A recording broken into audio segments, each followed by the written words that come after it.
Over the past 5 months, I have been to the hospital 4 times for emergency room visits. I've had 3 stays and 3 major procedures done. So I'm speaking from experience here when I say never go to a Taiwanese hospital alone. For those of you that have been following us, you know that Lee and I have been in Taiwan for just over a year. And it may seem a little pompous for me to make such a claim that you should never go to a Taiwanese hospital alone. But hear me out. I've learned by doing. Over the past 5 months, I have been to the hospital 4 times for emergency room visits. I've had 3 stays and 3 major procedures done. So I'm speaking from experience here when I say never go to a Taiwanese hospital alone. Because we are in a foreign country and because we don't have a mastery of the language, you might think that language would be the #1 barrier for why you shouldn't go to the hospital alone. But what we found out was actually the more specific the degree for the medical staff, the better their English was. It's not the language. In fact, I was really impressed with how well I was able to communicate with the staff, because I think English is just like the language of medicine. So I'm about to tell you a story, and this is a story with a moral at the end. Yeah, you know what story this is. I've heard this story so many times, I can't. Go smell the roses. Good luck. All right, so what I'm going to tell you is about my worst experience yet in going to the hospital alone here in Taiwan. So I was having vertigo type symptoms, and I had been in a vertigo state for probably 24 hours. I was trying to sleep it off. I hadn't eaten, I hadn't drunk any water. I hadn't done anything other than lay in bed for 24 hours. Until our good friend Sunday, thank you Sunday, convinced me that I needed to go to the hospital, and we called the paramedics out to pick me up. Now this would probably be my second time I had gone to the ER for the same symptoms. So I get to the ER, 24 hours, still no food, nothing. I tell them my symptoms, they check my NHI card, which is my national health insurance card, and they had seen that I'd been there previously, so they knew exactly what therapy to give me. They hooked me up to an IV bag with antihistamine in it and stuck me in a corner of the ER and just left me there. I haven't eaten anything, I'm hungry, and I actually can talk to them because they do speak the language, but I can't get anyone to stop because they're tending to other people. And if you think of a triage situation, my situation might not be that bad, but I do know that I was getting a little anxious about what they were going to do with me. Had I been forgotten? What was going on?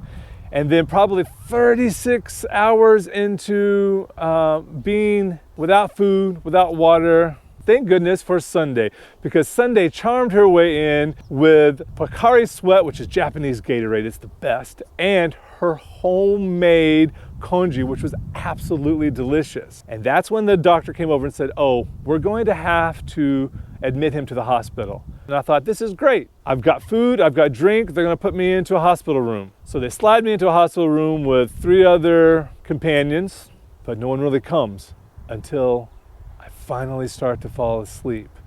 And then, once I fell asleep the first time, they were waking me up every 45 minutes to an hour to check my pulse, to check my temperature, to check all my vitals and make sure that I was still with them, but they didn't actually tell me what was going on.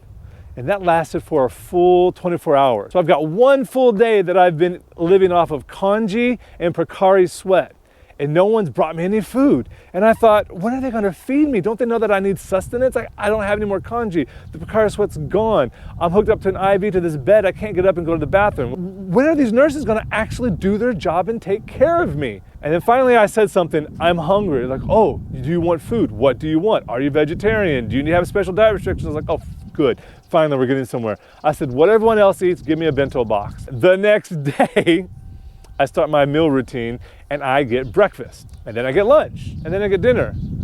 And I'm setting these containers to the right side of the bed, thinking at the end of the day they're gonna pick them up. And then more food piles up on the 4th day. And on the 4th day, the lady who brings the food began to point and complain and throw a fit about what's going on, but I can't get up to tend to this mess. Shouldn't someone be taking care of this? Shouldn't one of the nurses take this stuff away? When I ask them to get me water, they won't get me more water. So I have to depend on the soup that's coming along with the bento boxes for my meals in order to get myself hydrated. Finally, someone hands me a card. And this card, once I translated it, was for medical staff assistance. I didn't know what that was about. So I called and asked Sunday, and Sunday says, you need to take the trash out. You need to get your own water. The nurses are not gonna do that for you. And I was just devastated. What do you mean? What kind of care is this? What quality of care am I gonna get in Taiwan if the nurses can't even get me a glass of water? Are you kidding me? Are you still filming? Yes, I'm getting to Are you at the moral of the story? I am at the moral of the story. Perfect time. This is where you can come chime in. Okay, so I'm thoroughly frustrated thinking that no one's gonna be able to take care of me there, that no one's gonna be able, this is a horrible situation. The doctors must be quacks in Taiwan. The nursing staff is terrible. Get me out of here. I might have to go back to the States to be taken care of. What you learned, Justin? I learned a lot.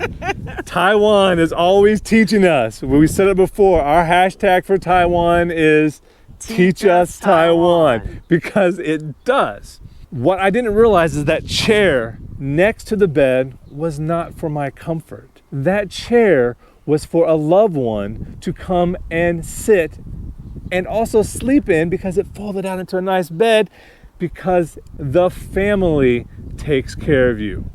And if they can't take care of you, they hire you a nurse aide or some kind of medical assistant to come in. That's what that little business card was.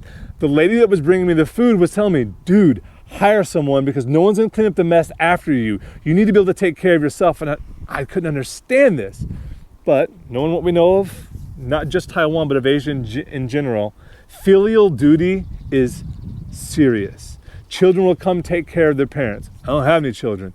And Leah was out with her family in America having a good old time while I'm laying in bed trying to figure out if that's rice that's moving because I'm dizzy, or if there's actually maggots in my food because it sat there for so long. It was beginning to smell. People were taking offense. The thing is that when you live in a foreign country, we're always learning something new when we live here, right? The way that you handle it is a very Justin-like way to handle it. And I think that's her way of saying it was a very white American way to handle it. I don't know if it was a white American way.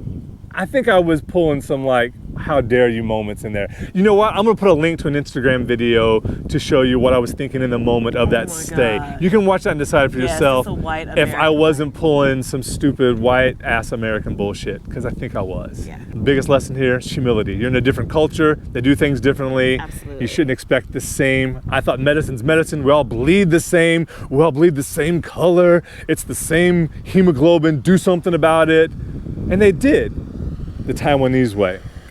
How else does make stuff happen? I'm on an IV taxed to a bed. I had to take that apart to go to the bathroom. I would have just suffered through. I would have just suffered through for having that expectation. That's not because you're a mom. That's because you're a mom. That's not because you're an introvert. That's a mom thing to do. No, I would have been like, I should have prepped better. I should have known better. I should have known better. I should have done some investigation. I should have had some resources available to me, because you did have Sunday, so you could have hired someone, but instead, that's not the way that you handled it. So. No, it's not. So, I would have just suffered through it until I found a way. I did end up taking care of myself. I did end up getting better. The symptoms subsided. The therapy was working to ease my discomfort enough that I could actually throw all that trash away. And I don't know, but I think maybe the nurses station applauded after I did it. I don't know. They were like, yay. Maybe not. Maybe they're just happy that I got rid of the stench in my room. So the moral of the story is? The moral of the story is never go to a Taiwanese hospital alone, because it is not the nursing staff's responsibility to take care of you. It is your family's responsibility, and if your family is not available, then it is your responsibility to hire someone to take care of you. That is why you never go to a Taiwanese hospital alone, ever. Just don't do it. If you want to see what it looks like to have a filial duty to take care of someone, you should join us on our video next week. We're going to show you how a major procedure is done and what the family care is supposed to look like. Obviously, I learned something new.